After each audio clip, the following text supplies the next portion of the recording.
रवा आप्पे बनवण्यासाठी 2 वाट्या रवा घ्यायचा आहे, बारीक रवा घेतलेला आहे। 1 वाटी दही टाकून छान मिक्स करून घ्यायचं आहे। 1 वाटी पाणी टाकून छान मिक्स करून हे आता मुरण्यासाठी बाजूला ठेवून द्यायचं आहे 15 मिनिटांसाठी।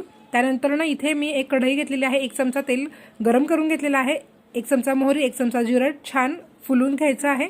त्यानंतर ना 1 चमचा मिरचीची पेस्ट आणि 1 कांदा बारीक चिरून टाकायचा आहे, हळद टाकायची आहे आणि छान मिक्स करून फोडणी थंड करून घ्यायची आहे। तोपर्यंत आता आपण रव्याचं मिश्रण पाहूयात। तर रवा छान फुललेला आहे, यामध्ये थंड झालेली फोडणी टाकायची आहे, 1 बारीक किसलेला गाजर टाकायचं आहे, थोडंसं बारीक चिरलेलं कोथिंबीर टाकायची आहे, मिक्स करून घ्यायचं आहे।